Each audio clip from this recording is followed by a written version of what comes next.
3 tankers. That's all it took. 3 commercial vessels moving through the Strait of Hormuz, doing nothing except trying to complete a routine transit through the world's most important energy corridor. And within hours, the United States military had already hit more than 80 targets inside Iran, not as a threat, not as a warning shot. As a completed operation, announced after the fact, in the specific clipped language that tells you a decision had already been made long before anyone in Tehran realized what was coming. If you've been tracking this war closely, hit that like button right now, because what happened after that tanker attack is one of the clearest examples yet of how fast this conflict can escalate from a single incident at sea to a nationwide strike campaign, and I want to walk you through exactly how that chain of events unfolded, hour by hour, because most of the coverage out there is treating this as one headline instead of the sequence it actually was. Let's start with what actually happened on the water, because this is the part that gets flattened into a single line in most reporting, and it deserves more than that. Iran struck 3 commercial vessels transiting the Strait of Hormuz. One of them was a liquefied natural gas tanker flying under Qatari registration, hit by what Qatar's own foreign ministry described in a formal statement condemning the attack as a strike that caused a fire in the engine room and raised serious concern about a possible explosion. Think about what that means physically for a second. An LNG carrier is not an ordinary cargo ship.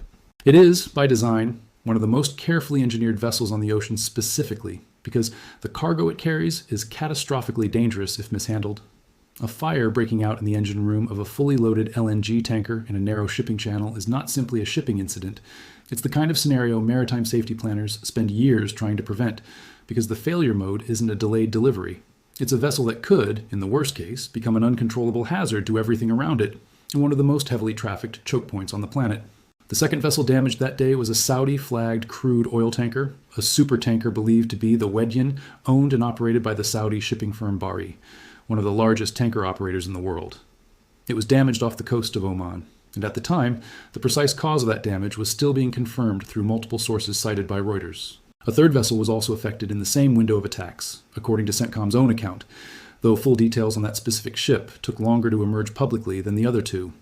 Iran did not formally claim these attacks. That's an important detail, because it fits a pattern that has repeated throughout this entire war. State television in Iran reported that at least one of the vessels had ignored specific warnings issued by Iranian forces beforehand, a framing that puts the responsibility for the incident on the ship's own decision to proceed rather than acknowledging a direct Iranian strike. This is the same operational posture Iran has maintained around what it has called its unsafe and dangerous southern corridor, warning commercial vessels that only Iranian-designated routes through the strait are considered permitted, and treating any vessel that uses the American and Omani-backed southern route as accepting the risk of what happens next. Subscribe now, because understanding that warning system is the key to understanding everything the United States did in response over the following hours. Here's the strategic bind that the warning system creates, and it's worth sitting with for a moment before we get to the retaliation itself. Iran is not simply attacking ships at random. It is asserting, through direct warnings to shipping companies and insurers, a claim of operational control over which routes through the Strait of Hormuz are safe to use. That is functionally an attempt to redirect global shipping traffic according to Iranian preference, backed by the demonstrated willingness to damage vessels that don't comply. When you understand the attack on these 3 tankers through that lens, it stops looking like an isolated incident and starts looking like exactly what U.S. officials have characterized it as: a direct challenge to freedom of navigation through one of the most economically vital waterways on Earth, a principle the United States has treated as a core strategic interest in this region for more than 80 years. That is the context that explains why the American response wasn't proportional in the traditional sense. It wasn't 3 targets for 3 tankers. It was a statement delivered through the sheer scale of the retaliation that damaging commercial shipping in this corridor triggers a response that has nothing to do with matching the size of the provocation. There's a specific piece of military doctrine worth understanding here, because it explains why disproportionate retaliation is treated as a deliberate strategy rather than an overreaction by the people planning these operations. In deterrence theory, the goal of a retaliatory strike isn't to punish what already happened. What already happened is finished. The tanker is already damaged, the fire is already out or still burning, the immediate incident is already in the past by the time any response can be launched. The actual goal of a retaliatory strike is to change the cost calculation for the next decision, the one an adversary hasn't made yet. If Iran's leadership does the math and concludes that damaging 3 tankers costs 80 military targets, every future tanker attack now carries that same multiplier attached to it before a single missile is fired. That's the logic. Whether it actually works on an adversary that has spent nearly half a century building its entire military doctrine around absorbing exactly this kind of pressure is a separate question, and it's one this war keeps testing night after night, without a clean answer emerging either way. United States Central Command announced that it had launched what it called a series of powerful strikes against Iran, directly in response to the attacks on those 3 commercial vessels. CENTCOM's own statement specified the target categories: air defenses, radar sites, and anti-ship missile sites, along with dozens of small boats used by Iran's Revolutionary Guard, the same fast attack vessels that have functioned as the backbone of Iran's harassment and interdiction capability throughout this entire strait. And the number attached to that operation is the detail that should stop you cold. More than 80 targets struck with precision munitions, all executed and completed within the same operational window, all announced as a finished campaign rather than an ongoing threat. 80 targets is not a message, it's a demonstration. And it landed on the same day the Treasury Department made a separate, entirely non-military decision that turned out to matter just as much strategically, revoking a sanctions waiver that had been allowing Iran to sell oil and petrochemicals, a waiver that had been negotiated during the diplomatic talks earlier in this conflict. That waiver represented a meaningful revenue source for Iran, one of the few economic pressure valves it had left after months of war. Removing it on the same day as an 80-target military strike wasn't a coincidence of scheduling. It was 2 arms of the same government applying pressure simultaneously, one through munitions and one through the Treasury Department's own regulatory authority, both landing on Tehran within hours of each other.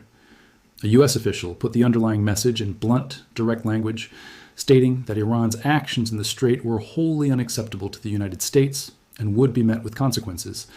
That's not diplomatic hedging. That's the closest thing to a direct warning label this administration has attached to any single incident in this entire war. Like and subscribe, because the political theater surrounding this moment adds a layer that most coverage completely missed. All of this happened while President Trump was overseas, attending the NATO Heads of State and Government Summit in Ankara, Turkey. Think about the optics of that timing for a moment. The president delivered remarks on America's alliance commitments in Europe, standing beside Turkish President Recep Tayyip Erdogan, while, simultaneously, back in the Middle East, American forces were executing an 80-target strike campaign against Iran in direct retaliation for an attack on international shipping. Trump used his platform at that summit to make a pointed comment about Turkey specifically, calling it a very powerful military nation and noting that Turkey could have aligned with Iran in this conflict to attack Israel, adding, in his words, that maybe they didn't do that because of him. Whatever you make of that framing, it tells you the administration was actively managing a second front of this conflict, the diplomatic and alliance management front, at the exact same moment its forces were executing strikes on a third front entirely. Iran's response to the strike came through its parliament speaker, Mohammad Bagher Ghalibaf, who accused Washington of committing what he called major violations of the Memorandum of Understanding that both countries had agreed to earlier in the war, a framework that included an end to hostilities and the reopening of the Strait of Hormuz. Ghalibaf's list of alleged American violations reportedly included continued threats of further strikes. His public statement carried a specific line worth noting directly, that the era of what he called bullying and extortion is over. That kind of language, delivered by one of Iran's most senior officials in direct response to an 80-target strike, tells you the diplomatic track and the military track in this war are no longer running on separate timelines. Every strike now carries an immediate diplomatic consequence, and every diplomatic statement now carries the weight of an active, ongoing military campaign sitting directly underneath it. And that memorandum of understanding is worth pausing on, because its existence changes how you should read this entire incident. Washington and Tehran had already agreed, back in June, to a framework intended to end this conflict, one that specifically included the reopening of the Strait of Hormuz to normal commercial traffic. That agreement was held through previous skirmishes between the two sides. The attack on these 3 tankers and the 80-target retaliation that followed represents one of the most serious tests that agreement had faced up to that point. And the fact that it held barely in the immediate aftermath doesn't mean it held for long. Because within a day of this exchange, Kuwait was accusing Iran of fresh attacks of its own, a sign that whatever de-escalation both sides might have wanted in that specific moment was already fraying at the edges almost as soon as the 80-target operation concluded. There's also a domestic political dimension to Ghalibaf's statement worth pulling apart, because it wasn't only directed outward at Washington. Every time a senior Iranian official uses language like the era of bullying and extortion is over in direct response to a strike this large, that statement is doing double duty. It's a message to the United States, but it's also a message to Iran's own population and to the hardline factions inside its military and political establishment, who have spent years arguing that engagement with Washington was always a losing strategy. A government absorbing an 80-target strike needs its own domestic audience to hear defiance, not concession, in the immediate aftermath, regardless of what's actually being negotiated through quieter channels at the same time. That tension, projecting strength publicly while presumably still working diplomatic channels privately, is a pattern that shows up constantly throughout this entire conflict. And it makes public statements from either side considerably harder to take at pure face value. Subscribe if you want to understand exactly how this single incident connects to the much larger pattern this war has now settled into, because the tanker attack and the retaliatory strikes weren't an isolated flare-up. They were the template for almost everything that has happened since. Here's the broader arc worth understanding. This war originally began in late February, when the United States and Israel launched coordinated strikes on Iran, an operation extensive enough that a tenuous ceasefire eventually took hold in the following weeks. That ceasefire was never fully stable, and the core, recurring flashpoint that has repeatedly threatened to unravel it has been almost exclusively centered on the Strait of Hormuz. Iran held the strait shut for months earlier this year, Iran attacking commercial vessels attempting to transit it. The United States responded with strikes intended to degrade Iran's ability to threaten shipping there. That is the cycle, and the 3-tanker incident, followed by the 80-target retaliation, is simply one especially clean, well-documented turn of that same wheel. What makes this particular turn of the wheel worth dedicating an entire breakdown to is the scale and speed of the American response relative to the size of the triggering incident. 3 tankers damaged, not destroyed, not sunk, damaged, with no reported loss of life confirmed at the time of the retaliatory strikes. And the response was more than 80 separate targets struck with precision munitions in a single completed operation. That ratio, 3 incidents to 80 targets, tells you something important about how this administration has calibrated its deterrence posture in this specific war. It is not calibrating strike size to match the scale of Iranian provocation.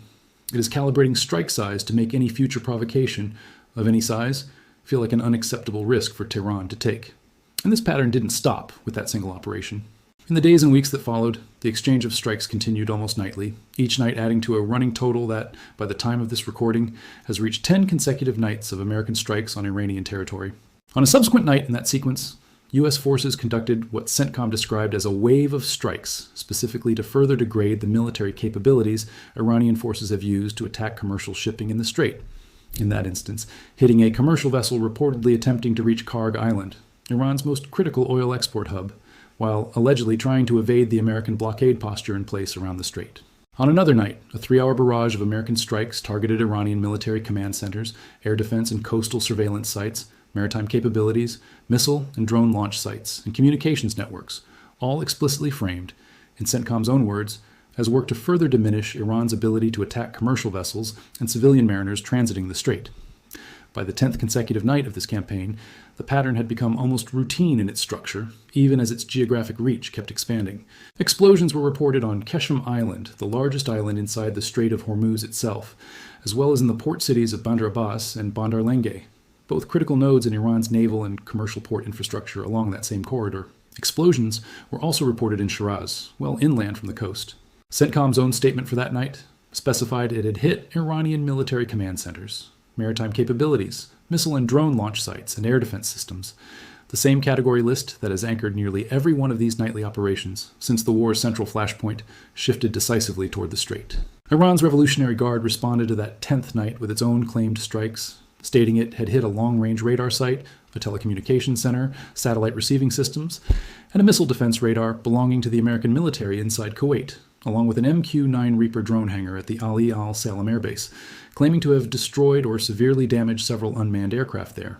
And in a detail that ties directly back to where this entire breakdown started, Iran's Revolutionary Guard also reported that massive fires had broken out on 2 additional oil tankers inside the Strait of Hormuz that same night, a grim echo of the exact incident that triggered the 80-target retaliation weeks earlier, suggesting that whatever deterrent effect that initial massive response was meant to establish has not held the way American planners likely hoped it would. There's also an important detail about how the White House itself is framing the open-endedness of this campaign that deserves direct attention rather than a passing mention. When asked directly about how long this pattern of nightly strikes would continue, the White House's response, delivered through official channels, was that the strikes would continue until the president decides otherwise, immediately followed by the acknowledgement that diplomatic talks between the 2 nations remain ongoing in parallel. Read those 2 statements together carefully, because they tell you something the administration may not have intended to communicate quite so plainly. There is currently no fixed, stated military objective attached to this specific phase of the campaign, no target list that, once exhausted, ends the operation by definition. The only stated end condition is a decision, made by one person, that could arrive tonight or could remain unmade for months, running in parallel with negotiations that have already produced one memorandum of understanding that didn't hold. That is a fundamentally different kind of military campaign than the original February operation, which had an explicit, bounded objective centered on nuclear infrastructure. This phase of the war is open-ended by design, and open-ended campaigns tend to be the ones that run the longest, precisely because there's no built-in mechanism, no final target, no natural point, that forces either side to formally conclude them. Like and subscribe, because the economic dimension of this entire cycle is where the consequences stop being abstract and start reaching everyone watching this video, regardless of where you live.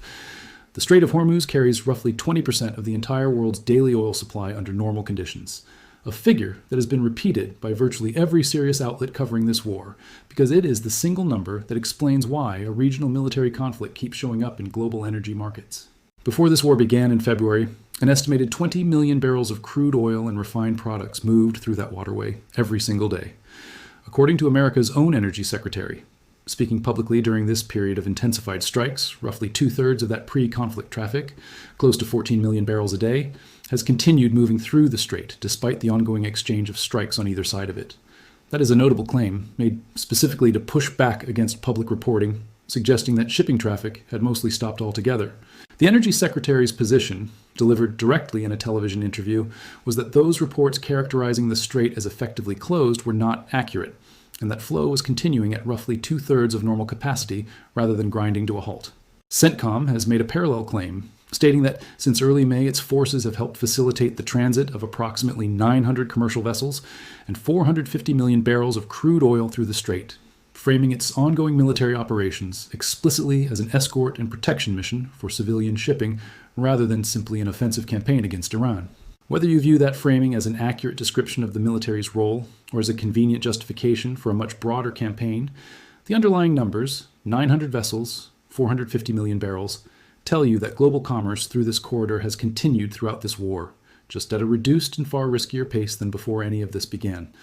There's a layer underneath those traffic numbers that rarely gets explained clearly, and it matters for understanding why even a reduced but functioning strait still represents a serious economic drag.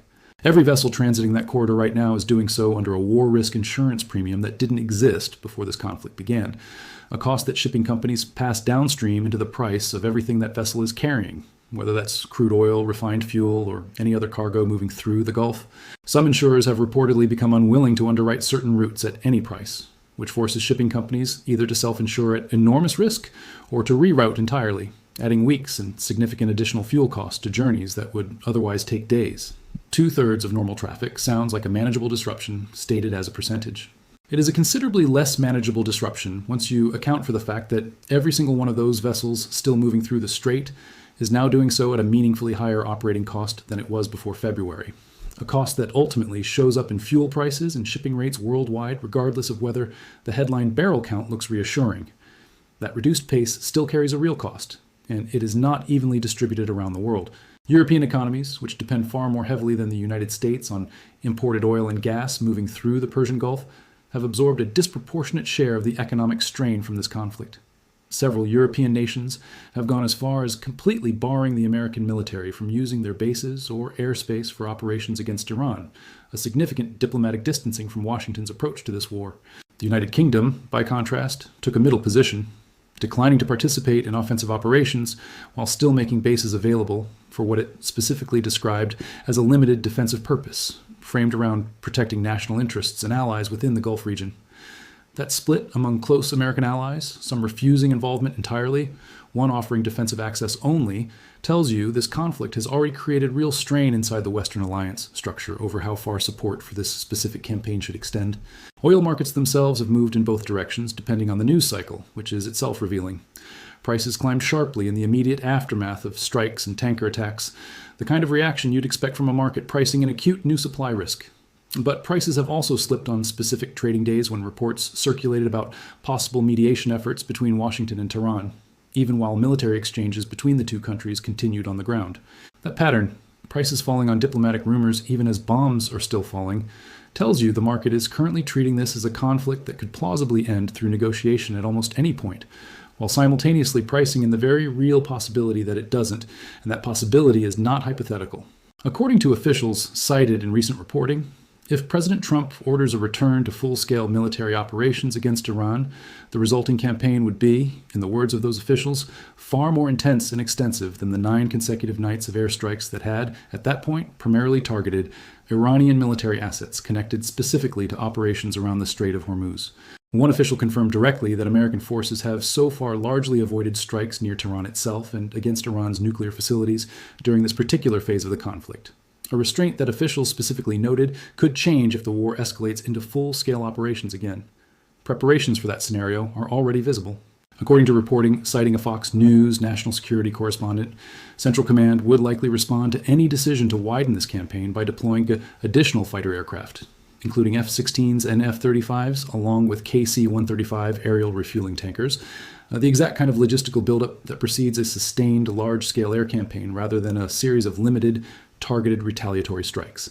Subscribe now because I want to walk you through exactly what to watch for in the coming days, because these are the specific and checkable signals that will tell you whether this settles back into the uneasy, cyclical pattern it's followed since February, or whether it breaks into something significantly larger. First, watch whether additional attacks on commercial shipping continue inside the strait itself. The pattern established by the original 3-tanker incident, and echoed again by the reported tanker fires on the 10th night of this latest sequence, suggests that Iran has not abandoned its willingness to target vessels transiting what it considers the wrong corridor, regardless of how large the American retaliatory response has been each time. If tanker attacks continue at anything close to the current frequency, that tells you deterrence through overwhelming retaliatory strike counts, 80 targets for 3 tankers, is not producing the behavioral change American planners likely intended. Second, watch Iran's oil sanctions situation closely. The Treasury Department's decision to revoke that waiver removed a meaningful revenue channel from Tehran at the exact moment its military capability is being degraded night after night. Watch for any sign of renewed diplomatic engagement specifically around that sanctions relief, because Iran's economic desperation is one of the clearest available levers. Either side has to bring this back toward a negotiated resolution rather than a continued military grind. Third, watch the language coming out of Ankara and the broader NATO relationship. Trump's public comments about Turkey's military strength and its choice not to align with Iran suggest the administration is actively working to keep Turkey positioned as, at minimum, neutral in this conflict. Any shift in Turkish rhetoric, particularly from President Erdogan directly, would be an early signal of whether that alliance management is holding or beginning to crack under the pressure of a war now well past its 9th and 10th consecutive nights of active strikes. Fourth, watch the shipping traffic numbers themselves, specifically the gap between the Energy Secretary's estimate of roughly 2/3 of normal flow and any independent tracking data that emerges in the coming days. If that gap widens, if independent trackers start reporting numbers meaningfully below what officials are claiming publicly, that will tell you the strait is functionally closer to closed than either government wants to acknowledge, regardless of the vessel and barrel counts CENTCOM has publicized. Fifth, and this is the one I think matters most heading into the next several days, watch whether Kuwait's accusation of fresh Iranian attacks, made just one day after the 80-target retaliatory strike, develops into a pattern of its own. A second Gulf state becoming a direct target for Iranian retaliation, on top of the ongoing exchange between Washington and Tehran, would mean this conflict's front lines are widening beyond the bilateral framework that has defined it since February, pulling in additional regional actors whose own tolerance for continued disruption to their economies and their security is not unlimited. There's one more dimension worth walking through before we get to the final assessment, and it's the question of what this specific pattern, tanker attack followed by overwhelming retaliatory strike count, actually does to Iran's own long-term military planning, beyond the immediate damage of any single night. Every one of those 80 targets struck in response to the 3-tanker incident represented military infrastructure Iran had built, positioned, and maintained specifically to project the kind of pressure it used against those tankers in the first place. Radar systems, anti-ship missile sites, small boats organized for exactly this kind of harassment operation. Losing that infrastructure doesn't just cost Iran the ability to strike back tonight, it costs Iran years of accumulated capability that took real time and real resources to build in the first place. The same kind of accumulated capability that geopolitical analysts covering this broader war have repeatedly pointed to as central to Iran's entire deterrent strategy against a conventionally superior adversary. That creates a genuinely difficult strategic bind for Tehran, one that shows up again and again throughout this entire conflict. Iran needs to demonstrate continued resistance to maintain both its domestic political position and its credibility with the network of allied and proxy forces it has built across the region over decades. But every demonstration of that resistance, every tanker attack, every missile launch, every claimed strike on American assets, invites a retaliatory response calibrated specifically to be disproportionate, which degrades the very capability Iran needs preserved for the long war it has always assumed it might eventually have to fight. Every single exchange in this cycle, including the one that started this entire breakdown, forces Iran to spend on a finite, difficult-to-replace strategic reserve in exchange for a symbolic demonstration of continued defiance. That is not a sustainable trade over an indefinite timeline, and it is the single most important structural fact sitting underneath every individual night of strikes in this war, including the one that damaged those 3 tankers in the first place. Here is the honest, strategic assessment sitting underneath all of this. The attack on those 3 tankers was never really about the ships themselves. It was a demonstration of Iran's continued willingness and capability to threaten commercial shipping through the one corridor the global economy depends on most heavily, delivered at a moment when a fragile ceasefire framework was already under strain. The American response, more than 80 targets struck in a single completed operation, paired with the same-day revocation of Iran's oil sanctions waiver, was a demonstration in return, one intended to make clear that any future attack on shipping would trigger a response disproportionate to the provocation by design, not by accident. But the fact that this same basic cycle, tanker attack, retaliatory strikes, brief diplomatic friction, uneasy continuation, has now repeated across 9, then 10 consecutive nights of strikes, tells you the deterrence math isn't resolving the underlying conflict. It's simply setting the size of each individual exchange. 80 targets didn't end the threat to shipping in the Strait. It set a new baseline for what a single retaliatory operation looks like, a baseline that both sides now appear to be operating from as this war continues to grind forward without the clean resolution either side's public statements keep gesturing toward. 3 tankers were damaged in the Strait, and within hours, more than 80 targets across Iran had already been struck in response. That is the entire story of how fast this specific war can move from a single incident at sea to a nationwide military operation, and based on everything that has happened in the night since, that speed has not slowed down. It has simply become the new normal this conflict now runs on. Whatever comes next, the mechanism is now established and both sides know it. An attack on shipping produces an immediate, disproportionate, multi-category military response within the same news cycle. A retaliatory strike produces an immediate political statement accusing the other side of violating whatever framework was supposedly holding at that moment. And underneath both of those public moves, the diplomatic track keeps running quietly in parallel, producing occasional reports of possible mediation that move oil markets for a single trading session before the next night's strikes arrive and reset the entire cycle back to where it started. That is the operating rhythm of this war as it stands right now, and nothing in the sequence that began with 3 damaged tankers and ended, for now, with a 10th consecutive night of strikes suggests that rhythm is about to change on its own. If this breakdown helped you understand exactly how one attack on 3 tankers turned into an 80-target military campaign within hours, share it with someone trying to make sense of why this war keeps escalating in ways that seem to arrive out of nowhere. And subscribe, because as long as tankers keep burning in that strait, the size of the response keeps growing too, and you're going to want the version of this story that explains why before the next headline does.